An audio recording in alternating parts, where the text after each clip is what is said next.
ዘለዓለማዊት ነፍሰይ መታንከይ ትኹነን ስለ ዘድሓንካኒ መድኃኒ ዓለም ዝገበርካለይ ኣይርስዖን ካብ ቅድሚ ዓይነይ ኣይፈልካ።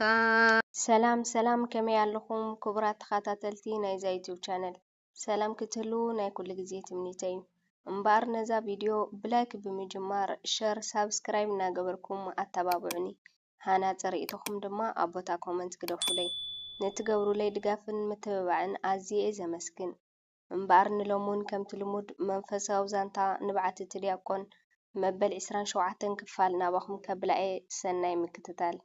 በስመ አብ ወወልድ ወመንፈስ ቅዱስ አሐዱ አምላክ በስመ አብ ወወልድ ወመንፈስ ቅዱስ አሐዱ አምላክ በስመ አብ ወወልድ ወመንፈስ ቅዱስ አሐዱ አምላክ አሜን። ኣብ ዝሓለፈ ክፋል ዲያቆን ገዳም ከይዱ ከም ዝቐነየ ሰምሃር እውን ምስ ኣቦይ ቀሺ ተራኺባ ንቅዱስ ቁርባን ከም ዝተዳለወት ኣንቢብና ነርና።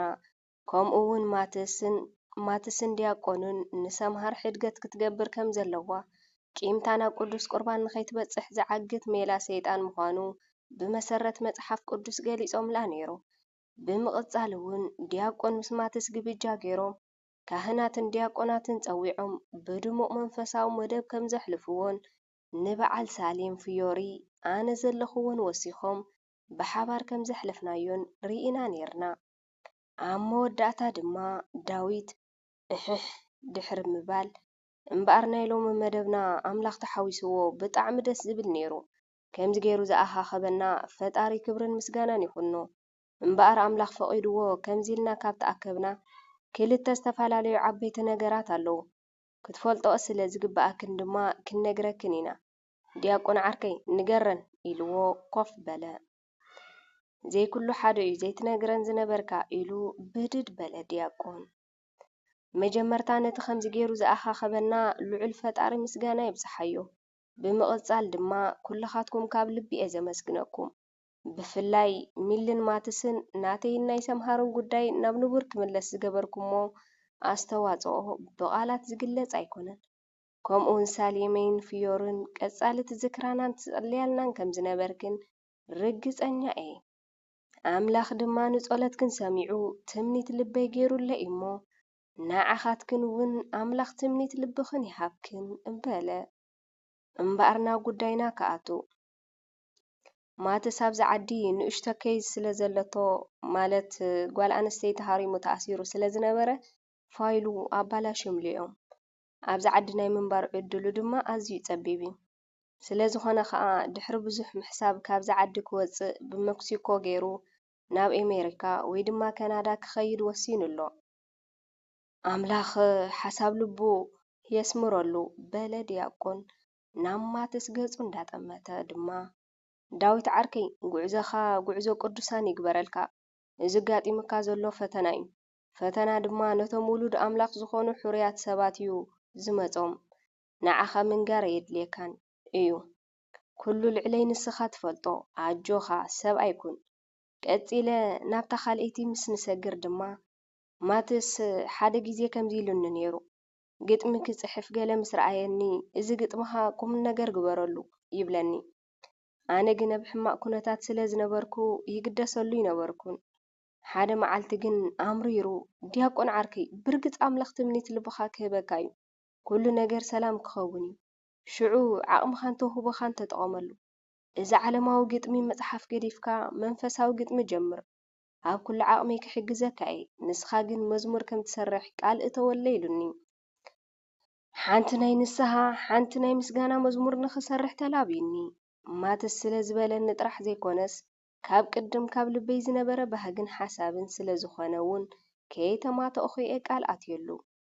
ግን ኣብ ሎሚ ኮንካ እንተሪኢኻዮ ኣዕሚቕካ ተሓሲብካዮ ከምቲ ብደገ ትሪኦ ቀሊል ነገር ኣይኮነን። መዝሙር ንምሕታም ከቢድ ዋጋን ዓሚቕ ፍልጠትን እዩ ዘድልየካ። ኣነ ድማ ከም ትፈልጡኒ ምንም ነገር ዘይብለይ ባዶ እየ። ስለዚ ማትስ ዓርከይ ንመብፅዓይ ክፍጽም ብዘይምኽኣለይ ይቕረ ግበረለይ። ኣይሆፕ ግን ሓደ መዓልቲ ክኸውን ከም ዝገብሮ ሓቂ ንምዝራብ ኣብ ገዳም ኣብ ዝነበርኩሉ ግዜ እተን ግጥሚ ጽሒፈ ወዲአየን እየ። ነገር ግን ያሬዳዊ ዝኾነ ዜማ ንምምጻእ ክብድ ዝበለ እዩ። ስለዚ ካባይ ዝሐሹ መምህራን ክሳብ ዝረክብ ንግዚኦ ወንዚፈዮ ኣለኹ። እተን ዳዊት ዝበለን ክልተ ነገራት እዚአን እየን ነይረን። ከምዚ ክብለኩም ዝጸናሕኹ እታ ካልአይቲ ንግዚኡ ክውንቲ ይኮነትን ዘላ ናይ ዳዊት መደብ ግን ተወዲ እዩ። ምስ በዓል ኣሮን ሓወይ ተዘራሪብና ወዲእና ኢና። ኣምላኽ ኣብ ዝፈቐዶ ድማ ዳዊት ክብገስ እዩ። ክሳብ መዓልቲ ኣኺሉ ዝፋንወና ኩላትና ኣብዚ ሓቢርና ክንቅኒ ኢና። ዳዊት ሕልሙ ዘይሰመረሉ ዓብይ መምህር እዩ። ኩላትና ክንብለፀሉ ካብኡ ክንመሃር ኣለና። ከይተፈለጠና ከሎ በለ ዲያቆን ከይተፈለየና ከሎ በለ ዲያቆን ዘረብኡ ከይወድአ ከሎ ኣበይ ቀሺ መጽሓፍ ረሲዖም ስለ ዝኸዱ መጽሓፎም ክወስዱ ተመለሱ። ዲያቆን ወደይ ከመይ ጸኒሕኩም? ኣይ መጽሓፈይ እንዴ ረሲዕ እያ በልዎ። ኣቦይ ቀሺ መስቀሎም ከሳልምዎ እንዳሰደዱ ይፍተቦና መጽሓፍ ዘይኮንኩም ረሲዕኹም ኣምላኽ ብጥበቡ መሊስኩም ግዜ እንተሃሊኩም ሲ ምሳና ክተምስይዶ ምኽርኹም ከዓ ክትህቡና በሎም። ዲያቆን ኣቦይ ቀሺ ብናይ ዲያቆን ሓሳብ ተስማዕሚዖም ምሳና ከምስዩ መደቡ። እቲ ሓሲቦሞ ዘለው ዲያቆን ምስ ነገሮም ኣይፋልካን ዳዊት ወደይ እንታይ የምፅኦ ካልኣይ ግዜ ስደት ኣምላኽ ንኹሉ ብግዚኡ ሰናይ ክገብሮ እዩ።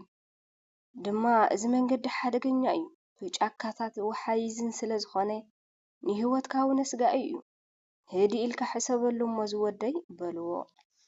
ማትስ ድማ ኣቦና ጽቡቕ ኣለኹም እዚ መንገዲ መሪፀዮ ኣይኮንኩን ተገዲደ እቲ ታሪክ ትፈልጥዎ ኢኹም በታ ሰራም ዕለት ብዙሕ ነገር የስኢነ ካልእ ኩሉ ድሓን ነይሩ ፋይለይ ጽቡቕ የለን ብቐዳማይ ስራሕ ረኺበ ክጅምር እንዳበልኩ ፋይለይ ሓሊፉ ስለ ዝጸንሐ ስራሕ ከልኪሎምኒ ኣማራጺ የብለይን ዓዶም ገዲፈሎም ክኸይድ ኣለኒ በለ ብሓውሲ ምስቲ ምሳል።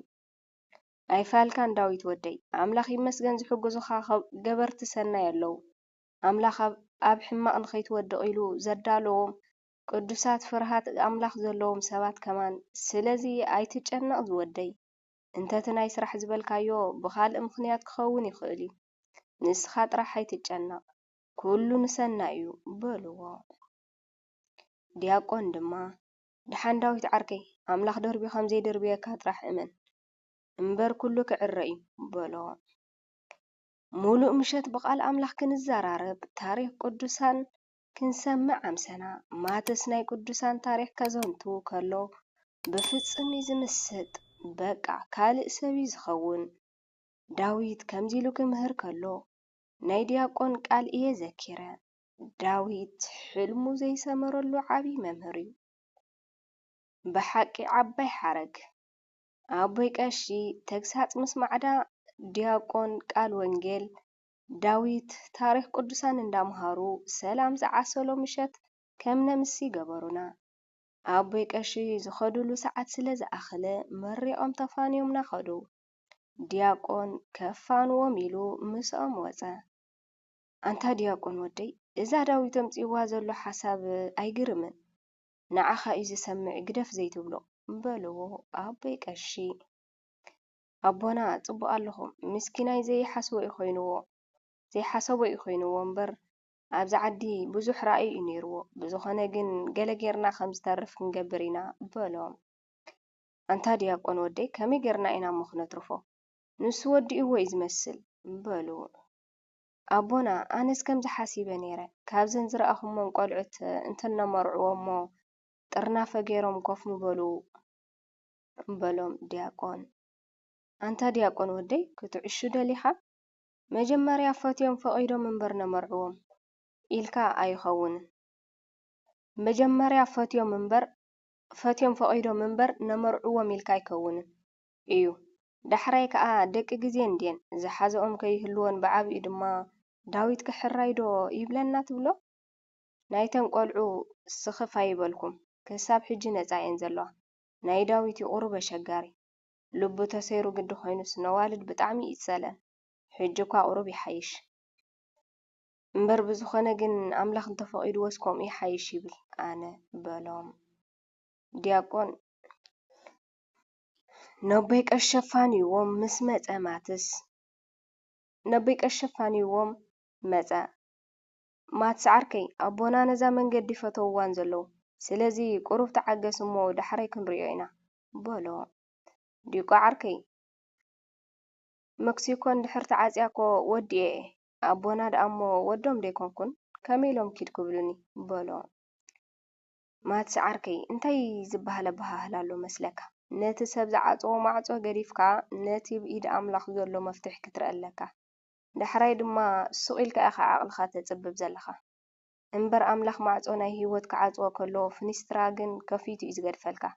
ኣጆኻ ነዚ ፈተና እዚ ሰዓሮ። ዳዊት ዓርከይ ንስኻ ኣብዚ ምህላውካ ንብዙሓት ክጠቅም እዩ።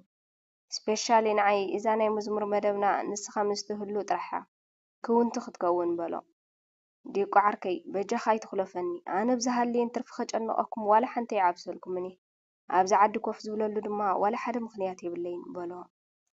ዲያቆን ድማ እሞ ማትሰዓርከይ ኣብዚ ዓዲ ኮፍ ንኽትብል ምኽንያት እንተምጽአልካ ኸ ተቕበሎ ዲኻ በሎ።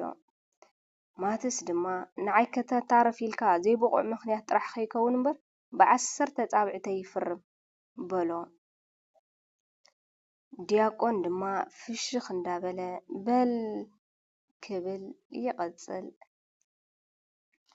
ብኻልእ ክፋል እስካዕ ንመጸኩም ሰሰናዩ ንዓኹም ይኹን። ዘለዓለማዊት ነፍሰይ መታን ከይትኹነን